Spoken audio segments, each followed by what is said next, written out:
The movie follows Zach, a successful Christian author, who has decided to take a major step in his faith. He has been ordained as a pastor and accepted a position at the Lighthouse Church in a new town. Excited for this fresh start, Zach moves to the town with his beautiful wife Amber and their young son Alex. Upon arrival, they are warmly welcomed by the church community. The church has arranged a lovely house for them, and everything seems perfect. Zach and Amber are devout, kind-hearted people who want to build a happy life here. However, a church member gives them a small warning about their next-door neighbor. They are told he is a loner who keeps to himself and doesn't care much for God or religion. Hearing this, Zach and Amber don't feel fear. They feel a sense of duty. They decide to reach out to this lonely man and try to bring him to God. The next morning, Amber decides to break the ice. She bakes a batch of homemade cookies and takes them next door. She introduces herself with a warm smile. The neighbor accepts the cookies, but is immediately cold and distant. When Amber invites him to church, he flatly refuses. Meanwhile, Zach is settling into his new role. He is no longer just a writer. He is leading a congregation. His sermons are passionate, and the townspeople quickly fall in love with their new pastor. Life seems to be going well. Determined not to give up on a lost soul, Zach decides to visit the neighbor himself a few days later. He tries to talk about faith, but the neighbor is dismissive. He acts strange, telling Zach that he isn't interested in the sermons. He is only interested in the cookies Amber made. This comment strikes Zach as odd. It feels personal and inappropriate. Troubled by this interaction, Zach drives to the church. He calls Amber to vent about the creepy neighbor, but he is so distracted by the conversation that he takes his eyes off the road. He nearly hits a child crossing the street. Swerving at the last second, Zach crashes his car into a tree. He survives with minor injuries, but it is a sign that his focus is beginning to fracture. While Zach is dealing with church matters, the neighbor makes his move. One afternoon, Amber is relaxing in the hot tub in their backyard. Suddenly, the neighbor appears. He hasn't been invited. He walks right up to the tub, complimenting her on the cookies again. He makes a suggestive comment, saying, "Well, I guess the pastor is a busy guy," implying that Zach is neglecting her. Amber is uncomfortable. She knows he is being rude and intrusive, but because she is a pastor's wife, she tries to be polite and hospitable. She doesn't realize that her kindness is being mistaken for an invitation. Then, the neighbor does something shocking. He takes off his shirt and climbs into the hot tub with her. Amber is frozen in disbelief. To keep her guard down, the neighbor starts talking about religion, pretending he is finally interested in what Zach does. Amber thinks maybe he is having a breakthrough, so she stays to listen. Just then, Zach comes home. He walks into the backyard to find a strange man half-naked in the hot tub with his wife. The neighbor gets out, acting smug, but leaves when he sees Zach's anger. Inside the house, Zach and Amber get into an argument. Zach is jealous and worried, but Amber insists nothing happened and that she was just trying to be a good neighbor. Zach trusts his wife, so he lets it go. But the neighbor has successfully planted the first seed of tension between them. The neighbor realizes he can't just steal Amber. He has to destroy Zach first. He changes his tactics, starts attending church, sitting in the pews and acting like a changed man. He approaches Zach, pretending to seek guidance.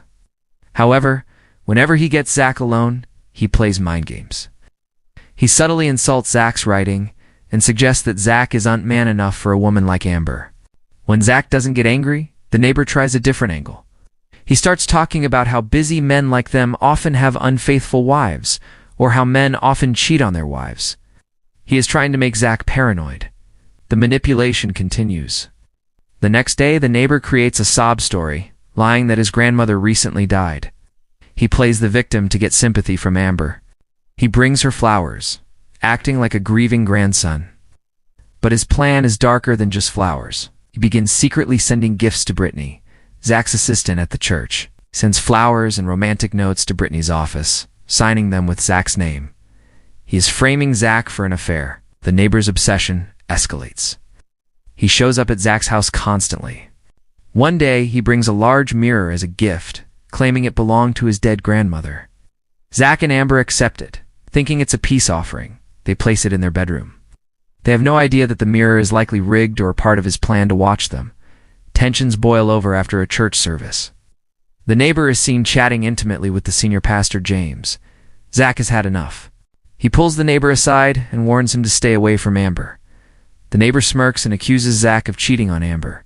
Zach snaps, yells at the neighbor to never come back to the church. But after Zach and Amber left, the neighbor plays the victim again, looking sad so that others will think Zach is the bully. The frame-up works.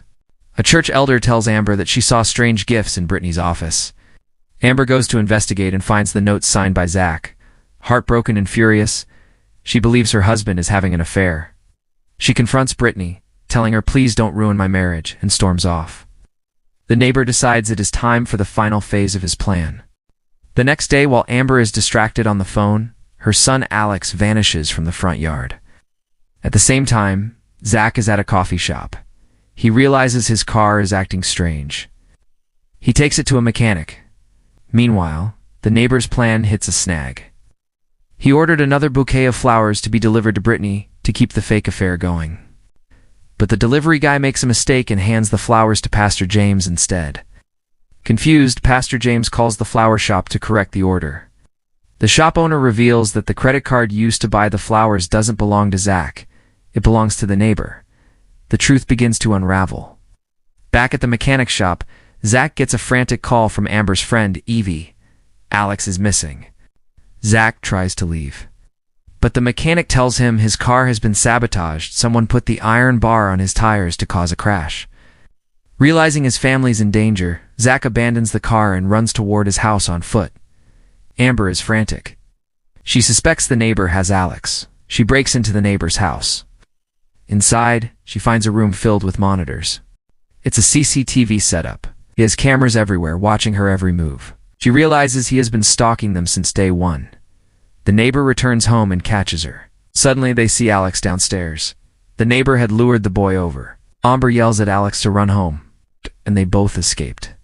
But neighbor come to their house, so Amber hide her son and wait for the neighbor with knife. But Amber is trapped. She tries to fight, but the neighbor overpowers her. He drags her out of the house and takes her to an abandoned building nearby. Zach arrives at the scene. He sees the empty house and rushes to the abandoned building. He brings a gun. He bursts in to find the neighbor holding a knife to Amber's throat. The situation is intense. Zach aims the gun, but his hands are shaking. He's a man of God, doesn't want to kill anyone. He hesitates, puts the gun down and tackles the neighbor instead. They brawl on the floor. Zach yells at Amber to run. The neighbor breaks free and chases after her. He catches Amber again, raising the knife to kill her. Zach recovers and charges. He attacks the neighbor with pure adrenaline. He punches him over and over again. And in the heat of the moment, defending his wife, Zach doesn't stop until the neighbor stops moving. The neighbor is dead. The nightmare is over, but the scars remain. Zach is traumatized. He killed a man. Even though it was self-defense, he feels he can no longer be a pastor or a writer.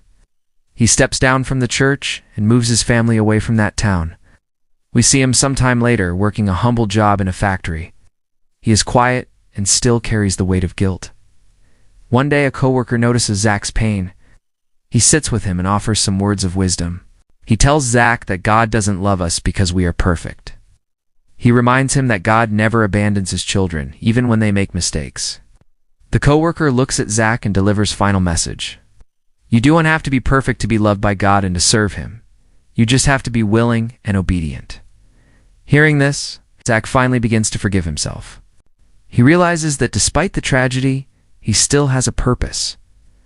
The movie ends on this note of hope and healing. And that concludes the movie.